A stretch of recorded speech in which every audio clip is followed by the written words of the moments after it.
Hello there, welcome back to Gumboots Australia. This is mission 14 called Finding Flossie 2. Wouldn't you know it, Fairy Floss has run away from home again. You must find her by July 21 when she has an appointment with the dentist. Maybe that's why she ran away. You are given an advance of $100 out of a total fee of $1,000, but don't forget she's one sneaky little kid. Okay, so we're looking for a little kid again. We start in Echuca with no other hints at all. So I'm going to investigate Echuca itself for some hints. Let's look for clues along the river. It seems that Fairy Floss did not come here. Have you tried looking up Dingo in the database? Watch out, something's going to happen. Your aunt has been borrowing your car. She's phoning you to let you know that insurance payment is due. What will you do? I'll ask her to pay it for me since she's got the car. Why would I look up Dingo? There's no mention of Dingo at all. It's an odd hint. Let's keep investigating. Let's cross the bridge to Moama. Flossie's Auntie Dot shows you a book about a dingo which she lent to Flossie recently. The book is set in the Menindee Lakes area. Okay, so dingo, Menindee Lakes. I can't say I know where Menindee Lakes is. Something worth looking up. Let's take a ride on the paddle steamer. The paddle steamer captain, Fairy Floss's uncle, tells you that she just read a book about a dingo and said she wanted to go out to Central Australia to get one for a pet. The book had been lent to Flossie by the captain's wife who lives at Moama. Okay. Oh, watch out. Something's going to happen again. Your aunt paid the $450 for your car insurance and has sent you a nice little thank you letter for letting her borrow your car for so long. Ah, that worked out well. Let's just see the Allenby Auto Museum for the sake of it. No one has seen a little girl like Flossie. Alright. Let's search the database. Menindee. Broken Hill has the Menindee Lakes. Okay. Just out of curiosity. Dingo? A wild dog brought to Australia by Aboriginal settlers thousands of years ago, is still common in outback areas like Alice Springs. Okay. So Alice Springs. I already get where Menindee was. Broken Hill. Where am I? I'm in Echuca, which is down here. So Broken Hill, and then Alice Springs. So let's go to Broken Hill first. Broken Hill, one of Australia's main mining towns, surrounded by grazing properties and desert, also called the Silver City. Let's hit the bus. Most of the time we spent sleeping.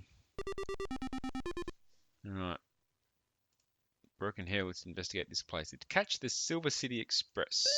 Bad luck, you don't find any trace of Flossie here. We'll drive to the Menindee Lakes. The police at Menindee tell you that they've been trying to find a little girl who was making off with all the local dogs. They say that dingoes have not been common around here for some years. Okay. If you visit the BHP engineer's office. Nope. No luck there. Where do you fly around the local properties? No one has seen a little girl like Flossie. Alright.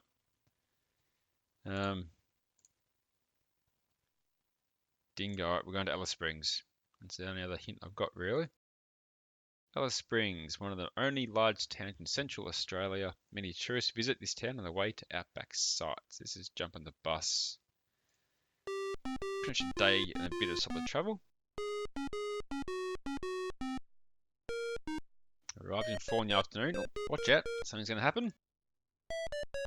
Your little friend Chook has just arrived. He has run away from home again. Geez, what is this place and the runaway kids? But he's feeling homesick and wants to go home again. What will you do? I don't know, I'd take him back myself. But you know what? This is given $90 and find his own way. Chook refuses to go back to Kingaroy until you give him an extra $260. As you put him on the coach, you discover Martha Mona is also travelling. She agrees to give an eye on Chook for you. Jeez, Chook, you little devil. Alright, we're in Alice Springs. Let's see the Telegraph Reserve. Bad luck, you don't find any trace of Flossie here. Keep looking. Let's walk down Main Street.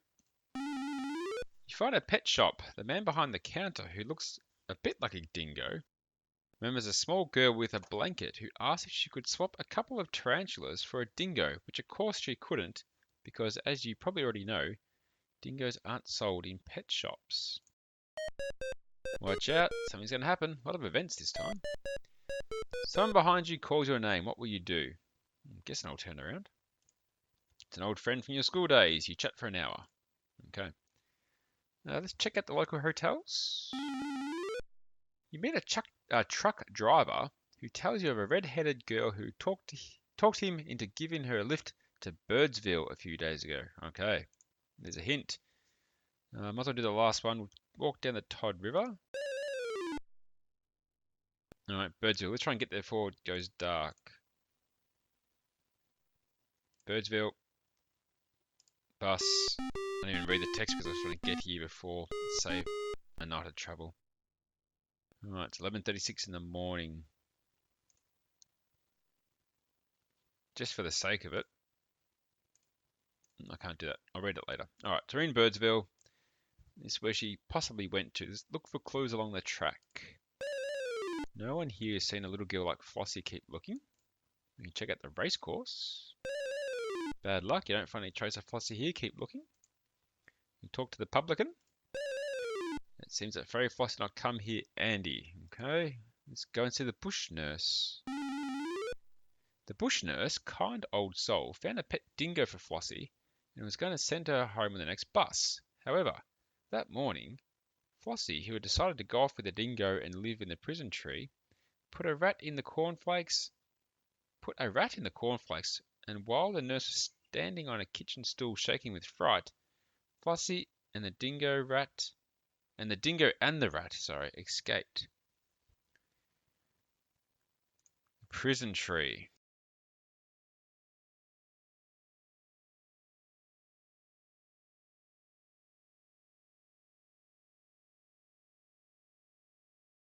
I feel like I've already looked at the prison tree.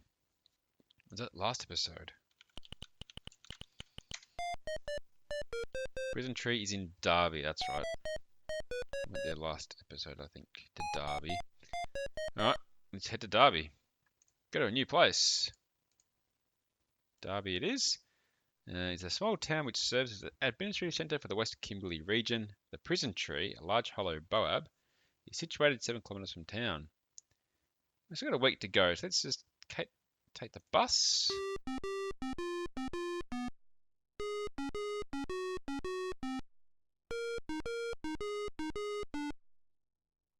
That's good timing. That would be the prison tree there, I'm guessing. Let's investigate. Look inside the prison tree.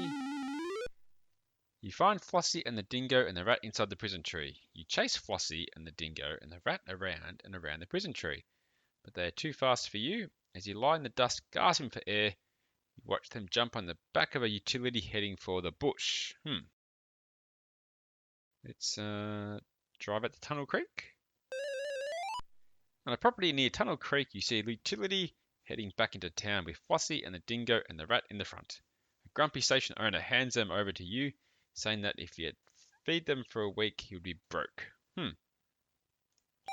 Great work, Andy! You have found Fairy Floss. You put her on the first plane back to Echuca, where she promises her mum and dad that she'll never, ever, ever run away again. Alright, there we go. You receive your final payment of $900 for completing the task, plus your $100 for each bonus point you have left. This adds $1,900 to your bankroll. Alright, back up to 13,000. You finished this game and you will now go on to the next game. Alright, so I found Flossie for a second time. Bit of a chase again, that mission. Another good one. I think it's definitely better when it's a bit harder to do a bit more searching through the database and look at the map and whatnot.